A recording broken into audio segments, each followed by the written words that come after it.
When I used to interview recruiters, I used to always ask them, what happens when a candidate tells you no, right? The yes is easy. Probably the most important variable right now for recruiters in this market, and it's speed. And if HR is truly going to earn a seat at the table, which they largely haven't earned, it's going to be speaking the language of the business. Interviewing is all about mitigating risk, right? That's the whole 9 yards. I think a lot of recruiters are lazy. I think a lot of recruiters rely on inbound. They just reverse engineer with a little bit of data to know their pass-through rates, and they rely on an employer brand or a global household name to do their job for them. That's why I think recruiting is not a one-size-fits-all profession. And I think we're going to see the cream rise to the crop in the next couple of years for folks that really have the chops to do this and make it a career like you for the last 20 plus years.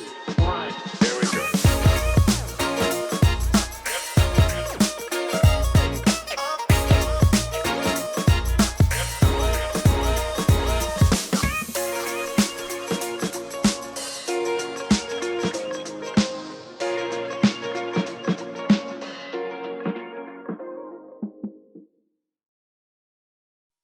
All right, what's up, everybody? I'm Brandon Jeffs. I am the host of the Revel TA podcast. I'm here with David Malloy. David is the Vice President and GM of Talent Consulting and Transformation at Findem, where he helps organizations modernize recruiting through AI and data-driven strategies.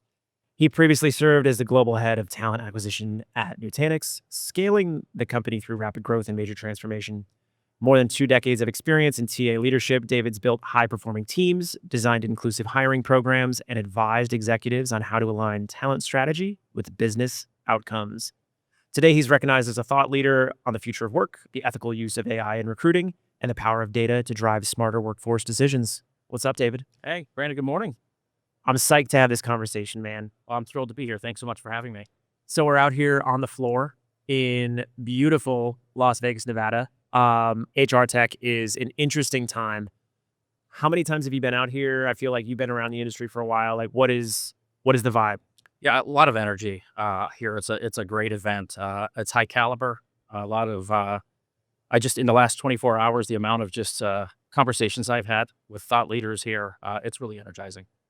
You know, I've never met a stranger. And what's really cool is once you start showing up at the conferences, you start to make new friends very quickly in this industry. Talk a little bit about the relationships that you've had and what it means to you. Oh gosh, I mean, I think about especially in a time where things are changing so rapidly, to have that your tribe of folks to be able to reach out to respected folks who do what you do or trying to do what you do in this new AI driven economy. I think that we're kind of a unique group of people, and only us understand us. I guess that would make sense, but I think the relationships are everything as we're kind of navigating these seismic shifts together through the industry. Yeah. You mentioned being a business guy and being like the least HR guy. Talk a little bit about that. I relate. Yeah, I always joke. I say in high school, I would have definitely not been voted most likely to end up in HR. I actually started out my career in sales. Prior to that, I grew up in family businesses, restaurants, things like that. So began to, really deal with the public at an early age. I think that I happened into talent acquisition like a lot of other people do. I was in sales. The company I was with was moving away from, or my primary manufacturer that I represented was going to go direct with the sales force. So it was my first experience putting my resume out to a headhunter, which I'd never heard of. One thing led to another. I ended up in the industry. But I think because of my sales background, I kind of view the whole talent acquisition function very much like a sales kind of emotion. I think so too. When you break it down, the candidate funnel, the process looks very similar to, say, an SDR. Yeah. I come from a world where I have to source the candidates for the roles that I work and fill. How do you think recruiters can benefit from thinking about their role more as a sales and marketing and storytelling function? Yeah, I think what's interesting is that AI is creating the lift that they need to have the space to be able to really create those indelible experiences with the candidates. So obviously, there's a lot of talk about the implications of AI on the recruiters and what the future of recruiting looks like. But if you think about it, recruiters spend 85% of their time stuck kind of at the administrative level, whether it's sourcing or researching, whatever it is that they're doing. At Findem, we automate that. So the question is, how do you use that time differently? Do you use that time differently? And I think the idea is we talk about automating, the IQ to focus on the EQ. Mm. So I think used properly, it eliminates the high value or the high effort, low value, so we can spend our time differently. And if I think about in a kind of a time where many of us, if you think about engineering roles in tech, everyone's looking for the same types of profiles. How do you differentiate yourself? How do you get your unfair share of talent? And a big piece of it is that experience that the recruiter is going to provide, right? So if you've got a recruiter who's overloaded and they're spending all their time sourcing, they're probably not spending the time to really articulate, the mission, the vision, what's so important, what's so special about their company, which makes the biggest difference. When I used to interview recruiters, I used to always ask them, what happens when a candidate tells you no, right? The yes is easy, but what do you do, right? What's that. the experience? Do you take a moment and say, hey, listen, I hear what you're saying, but let me give you 3 compelling reasons to maybe just continue on this conversation, right? Love it. And really talk about that. So I think that the over indexing again on things like storytelling, prepping, right? They don't understand your company's culture. It's not about telling them how to get the job. It's just helping them navigate in a culture they don't understand. I think those are the things that are going to be most important moving forward. So let's talk a little bit about technology. What is Findem working on right now that you're excited about? Yeah, we're working on a lot that I'm excited about. In May of this year, we signed a partnership with Recruit Military. Amazing. I think this is just a great example of the power of AI. So, Recruit Military is an organization that helps transitioning servicemen and women move into private sector jobs. For years and years, they tried to translate what is a machinist mate in the military. What does that equate to in the corporate world, Mm. right? And it was difficult to do. So, we've partnered with them to map out what is a machinist mate, in the corporate or in the private sector. What are the comp bands? What are the 6 other roles that they could do, with their skill set? Totally.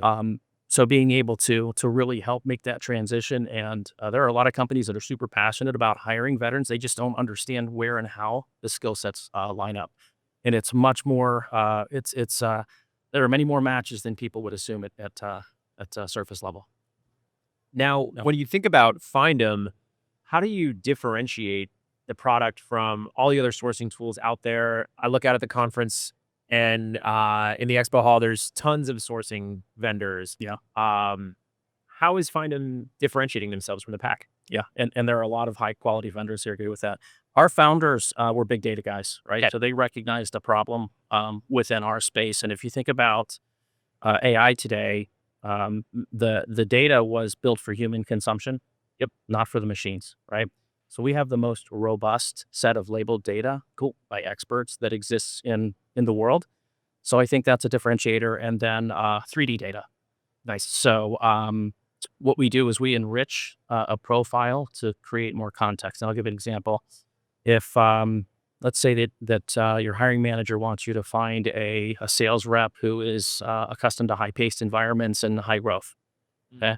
You start doing your sourcing, you come up with candidates. Everyone says high growth, right?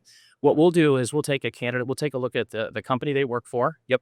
The time that they spent there, and we're overlaid like their financial data or their headcount growth. Yeah, that's So great. I'll be able to say, hey, Brandon worked at this company. This were 20% growth per year. Yep. The headcount grew by X. So this kind of lines up that he is a person who's been through a time of high growth. Another story I gave as an example a few months ago at a conference was I used our head of HR, Amanda.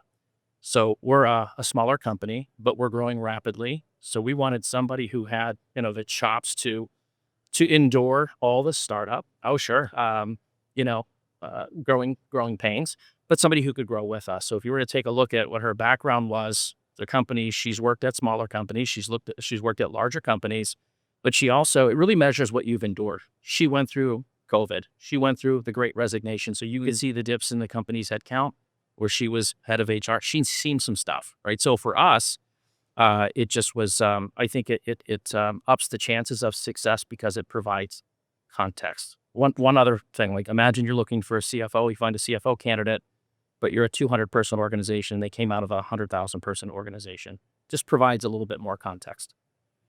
And when I think about this in the recruiting and sourcing process, it's indexing on probably the most important variable right now for recruiters in this market, and it's speed. Yeah. You can get that information through research, but if it's at the very top of the funnel on your shortlisted outreach candidates or your shortlisted candidates to outreach in the software, it helps recruiters be more efficient. So instead of perhaps 100 outbound messages, they're sending 25 really targeted messages that are going to get a 60 to 80% reply rate.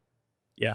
But I'll kind of touch on a couple different topics related to that. If you think about the market we've been in for the last couple of years, it's an employer's market. Post a role, you're going to get 1,000 replies in a day. And again, because of time constraints or the lack of technology, that recruiter is juggling, like 12 to 20 different requisitions. If there are 1,000 candidates, they're going to move through as many as they need to get to their 3 to 5 submits. Yep. If that's 100, the question is what happens to the other 900? Yep. And a lot of times the answer is nothing. So I think that from a diversity perspective, you're not looking at the entirety of the pool, right? So with technology, we sit on top of an ATS. We can analyze all of the applicants. We take a look at people that are in your ATS, which are often overlooked, and they say 85% of hires made are already somewhere in your network, right? So we'll take a look at that. We'll take a look at if you've got an internal mobility, people within your company that can do the job. We look at alumni, all these different things. So we're able to, batch review 1,000 at a time and then bubble up and think of it as like good, better, best, right? It's not a stack ranking, more of kind of bucketed. And then for the candidates who may not be a fit, we can invite them into a talent community, or we can send them a humane disposition note, letting them know, hey, look, this one's not going to work out, but join our talent community, stay in touch, that kind of a thing, right? So when you think about the implication from a diversity perspective, from a time perspective, and then you take a look at the supporting NPS surveys that go out to candidates, to hiring managers, even to recruiters, technology just pushes that up really, really high, right? The recruiters are happier because they can do their job more effectively, better. It's really a force multiplier. The hiring managers, of course, love the fact that they're going to get, as you pointed out, like quality candidates, right, that meet what they're looking for quickly. And candidates, they want to feel that they've had a fair opportunity, that they've been evaluated. When I think about this idea of technology bucketing candidates to outreach from a database as good, better, best versus stack ranking, why is that the product decision versus perhaps a ranked top 10 list where you're assigning a candidate to a number? Yeah, I think part of it has to do with legislation, right? So there are states and cities that have basically said you cannot use AI to stack rank candidates. So we're constantly balancing, we talk about ethical AI, meaning we're treating your data, and you fairly. We're using it for good, that kind of a thing. So in many instances, you can't. And the human beings still come in and make the judgment at the end of the day. So it's not AI deciding who gets hired. It's a force multiplier. It's helping bubble, the candidates that contextually are the best fit. And again, it's what they've endured, where they work, all those different things. So it's really looking at not just hard skills, but attributes as well. I love that. And on the website, it talks about a phrase that I've heard twice now.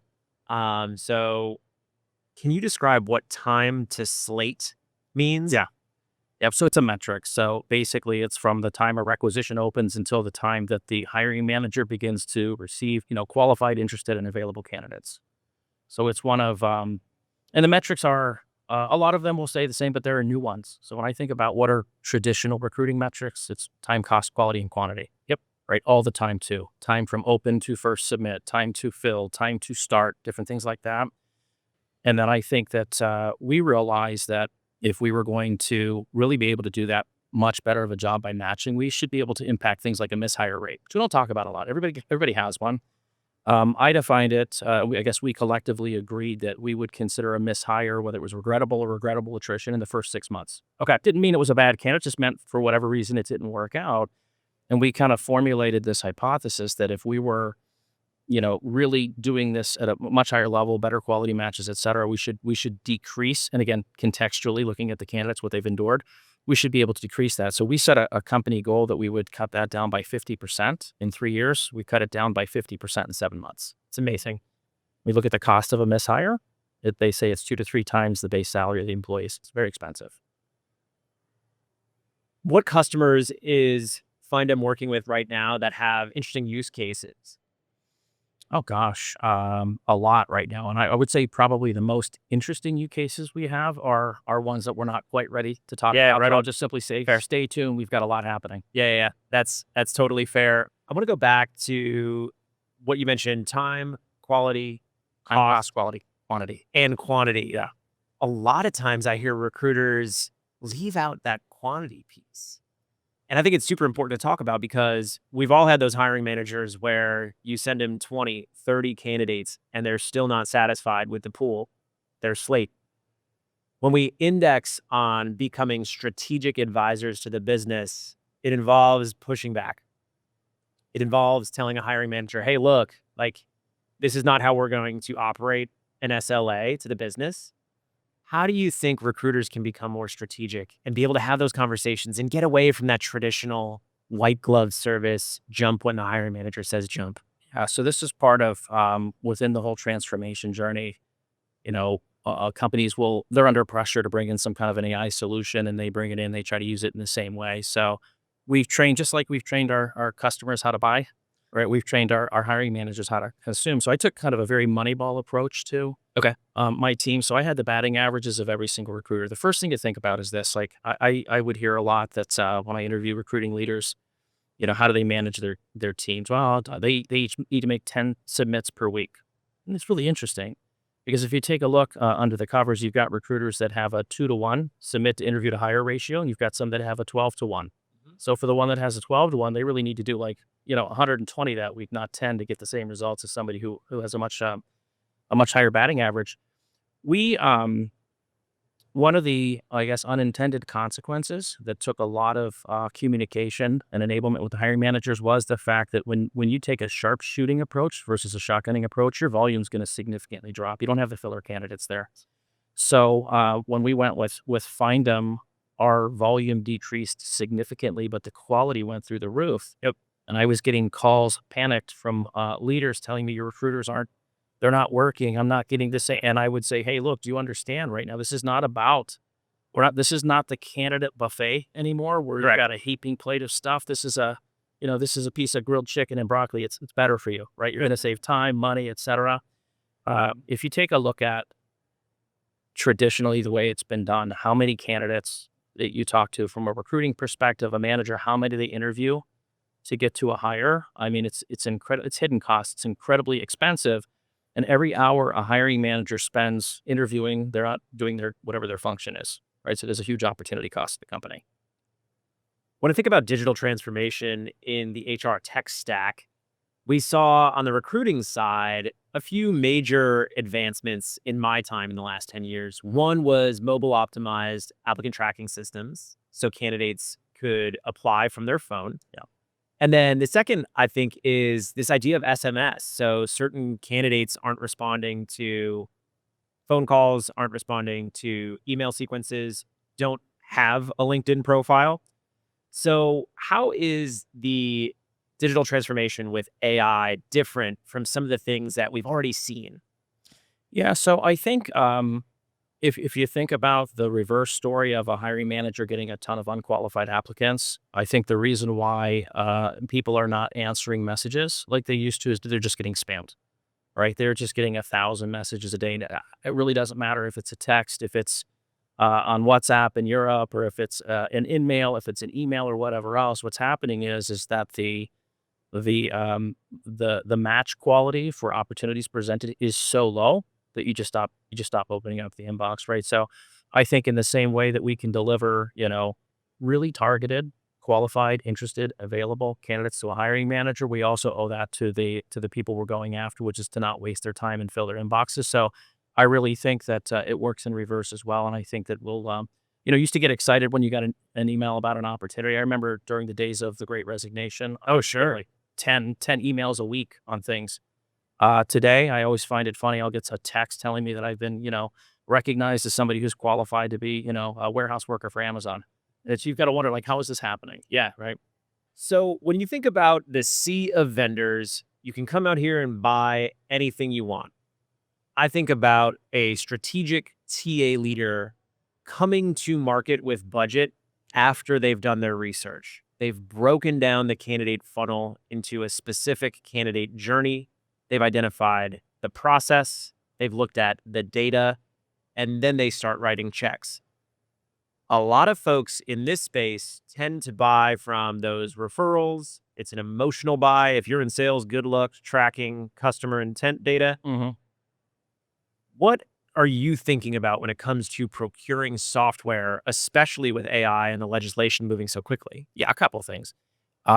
First of all, is you do have to start with the end in mind, right? What are the things you're going to index on? So one of the things that was different for us, it was all of the normal things you would look at. So you take a look at results, you look at compliance, you look at, user experience and things like that. We really wanted to index on the recruiter experience for us. So that was one of the lenses we were reviewing our decision through was the, obviously hiring manager and candidates always top of mind, but recruiters, my philosophy was happy recruiters do better work kind of a thing. Yeah, I love that. And recruiters a lot of times just complain about the tools. And I was thinking to myself, could you imagine building a tech stack that was just so slick, so automated, making their life so much easier that the tool set actually became a retention mechanism? Yep. So another company called them and said, and they, this is how we do it. And it was be like, I could never go back to doing that. Correct. I think the other thing that we're seeing out there as it relates to the procurement piece is there's just a lot of pressure right now. Everyone's talking about AI. We've all seen the stats on how many are actually operationalizing it. So there's this pressure from the C-suite to HR, from HR to TA. What's your story around AI? And what we actually have is the reverse of doing this whole thought out process is we're going to, buy something and then we're going to try to use that the same way we've used the other tools in the past. When you think about, transformation starts with a mindset. And that is how you procure what you're looking for, how you're going to work it around your existing processes. What processes change? Even down to the core DNA of your recruiting organization, right? Do you have the right folks doing the right things, right? 15 years ago, if you were hiring a recruiter, you would talk about things like their Rolodex. Not relevant today, right? So what is? And again, back to the storytelling, the prepping, things like that. So the procurement, I think, starts with the end in mind. And you've got to kind of work through that whole journey map of what you're looking to accomplish. And the other thing I'd say is this, it should be in support of the overarching company goals. Yeah, I love that. Yeah. I think if TA is going to be more strategic in the future, and if HR is truly going to earn a seat at the table, which they largely haven't earned, it's going to be speaking the language of the business. Absolutely. When I think about recruiters and TA leaders speaking that language, it's what is the strategic plan? What are the OKRs for my remit, for my team? And what are the 3 to 4 KPIs that I can assign to a recruiter and talk about in their weekly one-on-ones so they know how they can perform and deliver excellence to the business? It also aligns mutual accountability to that SLA so that it doesn't become this service-based function that it has largely been in the past. How do you see recruiting be more strategic and speak that business language? Yeah. So I think we've got a good start, which is now we have most products out there will have some kind of analytics. They have graphs, they have charts. The next step is, what does this mean? What actions do I take? When I take a look at how data is used in most organizations today, it's usually in one of two ways. It's a look back. So they'll come to a QBR and say, hey, this is what we did for you last quarter. Or it's a snapshot of right now. You've got 120 open recs. You've got this many. If you take a look at the patterns within data over years and years and years, when I was with one of the big, software companies and I came in and took a new organization over in January, we got hit with 600 new openings for sales reps. And as I looked over 5 years of data, guess what? It was every January that happened. So the question is, why weren't we acting in October to build the team up and have them ready for that wave, right? It's being able to read the tea leaves with data. And I think that's when you really become a strategic partner to the business. And I'll share a story for us of what we did to align. So at my last organization, we had 3 overarching corporate goals. One was a top line revenue number, one was a Wall Street metric, and one was something else. It was like free cash flow, whatever. So 7 months after we had implemented Findem, we went into the beginning of a fiscal year for the first time ever at full headcount with our quota carrying sales reps. Okay, so imagine if you're entering a fiscal year down 50 or 100 sales reps that have a 7-figure quota, chances of hitting it are next to nothing. So the end of the story is we crushed our numbers, right? We hit our top line goal, and then from the free cash flow and the savings perspective, we were kind of staring down the barrel of about a 70% increase for our current tool set, right? We eliminated that with the functionality of Findem. We were able to sunset a few other products. Awesome. And we showed a $500,000 a year cost savings. So that was the story that was articulated to the C-suite and to the board. It was pretty powerful. That's great. I love that you talk about sales hiring because I come from the tech startup world. I hire G&A, go to market, engineering, product design roles. A lot of times people think that hiring sales reps is easy. Sometimes it just comes down to understanding the business metrics of how comp plans work, what motivates a sales individual, how are you going to buy out commissions at certain times of the year. Recruiters can ask a lot of these questions of their sales candidates up front. And that's where I think pipelining versus sourcing really matters. How does Findem help recruiters pipeline so that when a rec does drop, they've got those short lists of candidates that they can outreach and get into an interview and make that hire in 30 days? Yeah, that's part of our nurture, right? I remember early on in my recruiting days, we used to talk about finding good people on bad days. There were no talent communities. There were no CRM systems that were, sending them a note once a quarter. So I think through our CRM and our nurturing campaigns, if somebody's not ready today, right, that we can continue to stay in touch with them, build a relationship with them. And sales is tough, right? Because if you are a high producing sales rep, the way the plans are designed, they're designed that you're always going to leave something on the table, right? So again, back to really conveying that opportunity and why is this worth walking away from that? The other piece that I would say with any of our roles, I look at an open job as a business problem, right? And you can tie impact to not filling a rec to just about anything, right? If it's a customer service rec, you're going to look at longer wait times. Quota's easy, right? If it's engineering, maybe a product doesn't get released on time, or maybe an upgrade doesn't get done. So at the end of the day, if you think about what we're doing, we're brand ambassadors, right? We're the PR department and we're solving business problems.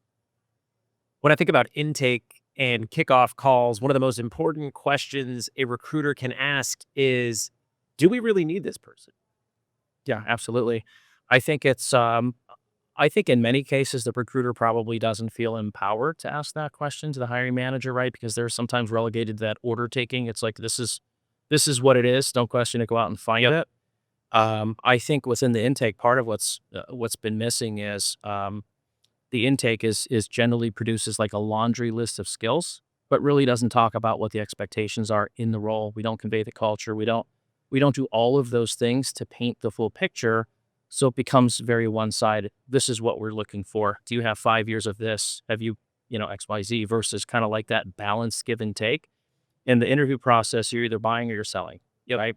So generally, if you're the one calling the candidate, you're in sell mode, they're in buy mode. And at a certain point, you need to see that start to shift where now they're interested, they're exciting, and they're starting to sell back to you on why it makes sense for them to be considered for the role.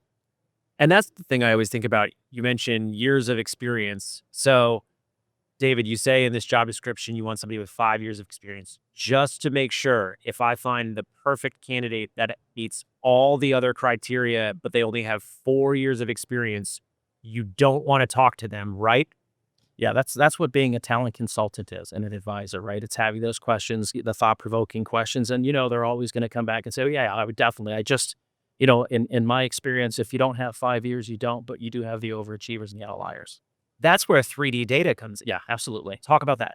Well, I mean, again, it enriches the data. So it's a much more robust story of who someone is, where they've been, and what they've endured, the growth that they've been through, right? If you take somebody who has 4 years of experience at a company that had 10x growth in 3 years and they were there for it, right? You could probably make the argument that if, based on our current trajectory of 20% growth a year and they've been doing X, that they probably could handle the pace and the speed, right? Interviewing is all about mitigating risk. Right, that's the whole 9 yards. I think we haven't come fully to a point where we trust the data yet, right? So it's still higher on emotion and fire on fact. This is actually one of the use cases for AI on blockchain that I'm kind of excited about. So we're going off script here. Okay. I haven't prepped you on this one. We do reference checks pretty regularly. High percentage of recruiters out there would raise their hand and say, yes, I do reference checks for hiring managers, or hiring managers conduct them. When we think about 3D data, by the world in which I operate in early stage startups, you can then make an inference to a specific candidate's information and prove if they were the individual that did that work with that 3D data that you're talking about. You make assumptions, you reverse engineer it. Well, if you're talking about early companies that have 50, 100 people, and you look at that enriched data and say, hey, we have a 95% assumption rate that this person is the only person that executed that business growth or that product design or that software or that sales growth. Those are things that really excite me about the future of technology. And we could almost bypass and eliminate the need for reference checks, employment verification, because if that data lived on blockchain, we would already have it at our fingertips. So I know we're getting the cart in front of the horse. What are you excited about with some of this technology that's coming out? So one of the things you touch on is you would talk about the hard to find candidate is the purple squirrel, right? So in many companies, we will throw a dart in the map and say we want to hire 50 engineers in this city, as an example. The recruiting starts, there are struggles. It's kind of like this tension. And if we would have just used data to do like market analysis, you would have seen that there's no talent in this city, but if these other 3 cities would have yielded that same talent. So I think back to what excites me is that I think that the technology really elevates the recruiter. They can speak much more intelligently to market conditions, to even, if you think about, we have a lot of recruiters who never actually did the work. Yep. Right. They weren't an engineering leader but they're hiring for engineers for sure. So if you take a look, when our candidate slate is presented, we validate why and we show all of the reasons why, and then you're able to basically click a button and say, help me understand why is this candidate a good fit? Help me understand how do I best present the capabilities of this candidate to a manager. And when we think about, especially for the earlier in career recruiters, maybe they have 4 to 8 years. This actually has them, it's training them if you think about it, because now like they're okay, this is why it makes sense. So now as I'm looking at more candidates, I understand why this candidate was a fit. And it's really elevating, them to be able to earn that seat at the table, because now they can speak intelligently to the hiring manager. It's not just, well, hey, I think this person's good. Let me know what you think. This is why, you're getting this candidate. This is how they check the boxes from a skills and from an attributes perspective, from a cultural perspective, XYZ. This is what they've, the background they've come with all the 3D data. Now you're giving just like a much more robust picture to a hiring manager, and you're truly advising on talent. You're not just flipping stuff over the wall. When I think about procuring recruiting software, it's all about understanding the day of a recruiter. If a recruiter wakes up, they log on to LinkedIn, they log on to email, they spend 2 hours interneting, and they spend 6, 7 hours on the phone, maybe an hour or 2 doing some admin work, sending notes to a hiring manager, pinging Slack messages. Recruiters have short attention spans. I think there's a lot of fun and enjoyment in doing that research about companies, about the growth story, the product story. That 3D data enriched into the platform where a recruiter is sourcing and reviewing candidates helps them be wildly efficient. It keeps their attention on their candidate pool when you're scrolling through a list of 10 folks to outreach. It keeps them closer to contacting that person on the phone. So it really comes down to how fast a recruiter can move. And an early career recruiter, it's all about at-bats. If Findem allows candidates with that 3D data to research faster, by default, you're going to have more at-bats as a recruiter and potentially grow your career. Can you talk a little bit about how implementing the right software can enable recruiters? Yeah, I think back to my my earliest of recruiting days, and I was at a really, really big software company, and third-party agency usage was just, it was $10, $20 million a year in fees, right? And my mandate was to drive that down to 0. And as I really began to investigate, like these managers really like to work with those third parties. And the reason why was because of the passion. They would sell. Yep. It'd be like, listen, if I'm not right, don't ever call me again. But this person, XYZ, whatever. And they were passionate. There's also a different incentive mechanism there, right? But sure, I think per your point, you've got to love, this is a really interesting industry. Like we said, it's kind of like a sales role, but the difference is our product can get up and walk out the door at any point, once a deal's struck. So, I think that the efficiency, which means like from an energy perspective, right? They should have, they should wake up charged up with their day. They're not bogged down at that administrative level. they understand, they have context. It should boost confidence of how you communicate with the hiring manager. It boosts how you communicate with the candidate. Again, what happens when they say no? Do you understand? Well, hey, listen, give me 5 minutes, right? Let me share three things that you should know about Findem, right? Number one is, let me talk to you about our 3-year growth plan and the trajectory, that we're on. Number two, let me talk about the fact that we have the biggest labeled data set that exists in the world. Number three, you can check. We were just listed in the top 5,000 fastest growing companies. We're at 466. We're in the top percent of all 10 companies. This is a rocket ship, and we're changing the world, right? It's like something can. It's like, okay, I'm I'm fired I'm up. gonna listen, right? That was dope, but that's what's missing, I think. All right, since we just did the pitch, you just pitched me as the candidate. What's your go-to interview question?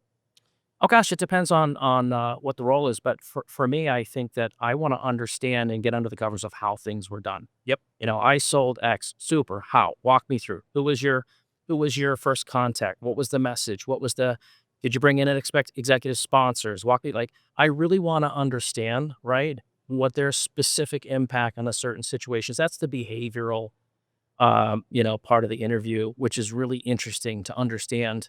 But you also have to understand and how to interpret the answers, right? Yep. So you've got to be a student of this. But yeah, my favorite interview question is anything that really gets the heart of, can you show me how you did something and can you repeat it? Yeah, Right? 100%.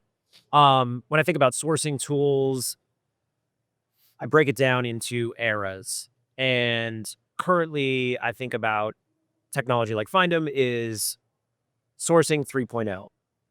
Sourcing 2.0, we could call it Chrome extensions and CRMs over a LinkedIn page. Sourcing 1.0 is buyer lead lists. I heard there once were directories that Big blue books of lists. Yeah. yeah, it's crazy. Yeah.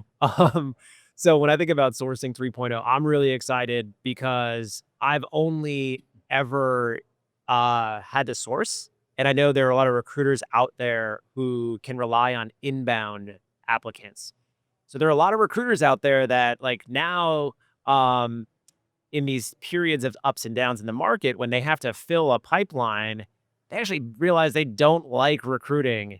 So when I think about this evolution of the field, evolution of technology, there's no rule that says hiring has to be done a certain way. There's no recruiting emergency room. There's no recruiting jail. With AI, I think there is a world in which hiring managers are that human in the loop and they don't work with recruiters. So there will be a natural culling of those who have a job title recruiter. Yeah. Recruiting is a business operation process first and a job title second. How do you think about recruiters being sourcers even in an employer's market? Well, I think the markets move in cycles, right? The ups, the downs. Right now, this is an employer-driven market, and when I think back, 3.5, 4 years ago, it's like you were rolling the red carpet out and begging candidates to have conversations with you. I think you bring up a good point when we talk about evolution. It's also the evolution of the skill set. Yeah. I think that it's table stakes 2-3 years from now for recruiters. Like if you have not been able to effectively operationalize AI within your processes, to me, I feel like it's like being asked, how to use, Word or Excel and PowerPoint. It's table stakes. So we hear this all the time. It's not AI that's going to take your job. It's somebody who knows how to use AI who's going to take your job. And I think I look a lot to kind of the consumer world to see what the patterns are. And, I can remember growing up, you'd go into a Walmart or a Target, you'd see 26 cashier stations lined up, right? A couple of years ago, you came in and they were all everyone was gone. And you're walking through a self-checkout with a head of lettuce you have no idea how to measure it, enter. That's always something someone else has done. So there was no enablement that happened. And a lot of people went to online or they went to the more expensive supermarket because they still unloaded the cart for you, right? Sure. Now, when you take a look at the kind of the maturity curve with there, you'll go into a super Target or Walmart and they'll still have 2 or 3 for the folks who want to wait in line and do that. And then they'll have a rectangular shape. They'll have 8 cash registers, but there's one human being sitting at the end, right? So we went from 26 to 0. Now we're at a 1-to-8 ratio, if that makes sense. So they're effectively doing what 8 would do. And the consumer now has the confidence because we've provided some enablement for you, right? So if I have a problem and something, doesn't ring up, right there. right? So I think we're going to see that maturation curve within this industry as well. I don't think recruiting's going away, but I think that for every 10 jobs that are lost, you're going to see 2 reemerge. Yep. You know, And I think we're going to see recruiting move more towards that exec search model, where recruiters are just a little bit more strategic. They've got a little bit more swagger. There's always going to be value of a third party leveraging a candidate and being in their ear and saying, "Look, David, I know you got these 2 offers, man, but like honestly, if I were you, I would take this job. And here's why." Sometimes that type of approach can be executed from an in-house recruiter, but there are times in my recruiting experience, even in the last year, where I'm working with a founder and they're like, "Hey, I need you to push this candidate over the line. Like we're going to work with you because we need you at the end to close." Recruiters got to close. You can't just rely on your employer brand. You can't just rely on a comp philosophy. I think a lot of recruiters are lazy. I think a lot of recruiters rely on inbound. They just reverse engineer with a little bit of data to know their pass-through rates, and they rely on an employer brand or a global household name to do their job for them. That's why I think recruiting is not a one-size-fits-all profession. And I think we're going to see the cream rise to the crop in the next couple of years for folks that really have the chops to do this and make it a career like you for the last 20 plus years. I think we're going to see. I think that gap between the C-suite and the black hole of what happens in the recruiting organization. I think you're going to see that coming closer and closer together. And every CEO will talk about the fact that people are the most important thing. Yet, how many CEOs actually sit and spend time with their heads of TA have ever? Yeah. Especially the larger companies, it just doesn't happen. I think that we're going to see standardization. I think that metrics are going to be table stakes, where I talk to a lot of teams right now and I'll ask, what's the big needle you want to move this year? What are your key metrics? A lot of times as well, I mean, as long as we're filling positions, they're happy. It's kind of like squeaky. As long as they're not yelling, that's kind of our measure of what success is.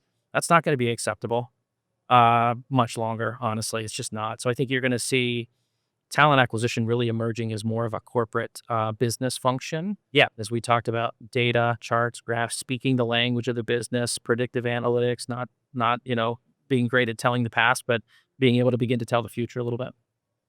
Yeah, I think back to a CEO that I worked with. I remember he like caught me in the lunchroom once and he was like, recruiting is our most important priority, hiring great folks.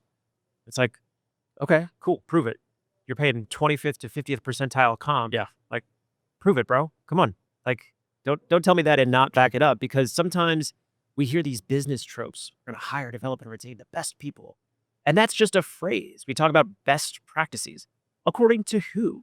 I think sometimes recruiting can just adopt these things we've heard and think they're strategic when really it's just corporate speak. And white glove service is another perfect example of that. So I'm excited for the disruption, to use that word, of this space, because there's no one out there is saying like, yeah, recruiting has it figured out. We've largely been doing the same thing. So why not flip this on its head and go out there and have some more fun? Because at the end of the day, it's candidate experience that matters. It's influencing human behavior. And it starts by showing up and shaking a hand and meeting and interacting with your candidates you're going to place. I love that comment you made to the CEO. I had a walk with one of my former CEOs. And I asked him a question. I said, "Hey, question." I said, you want everybody in the company kind of think and act as an owner, right?"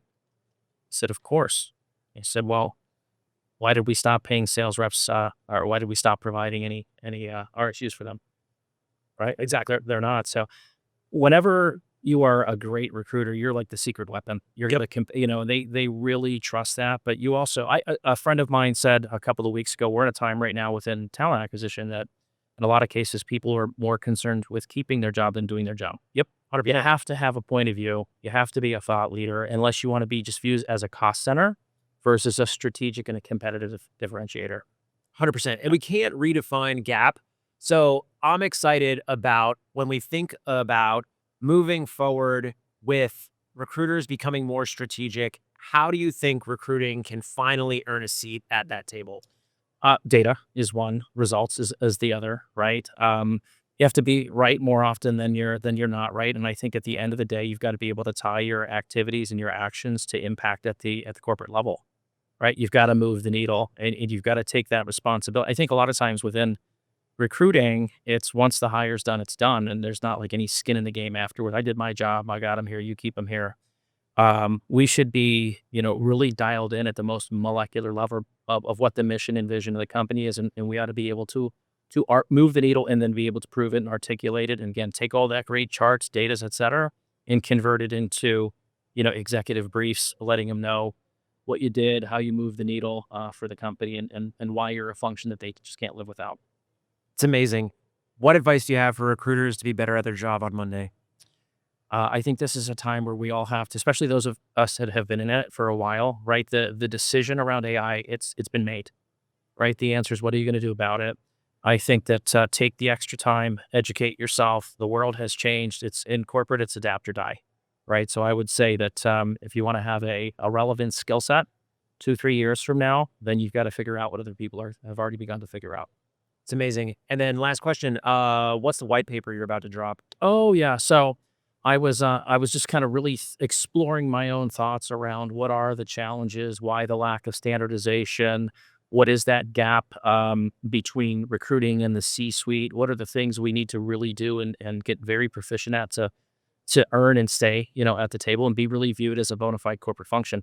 Talent acquisition, even called that, it's like 30, 40 years old, right? The CFO function's been around for 1,200 years. So we're still very, very new at this, and there's no linear path into it. There's no recruiting degrees or coursework, right? So I think, I think that I was just kind of exploring those thoughts, and I think we need to kind of shine a light on what some of those gaps and challenges are. And I think we need to challenge the C-suite to get a little bit more, active with their recruiting teams, a little bit more communicative, and a little bit better in lockstep.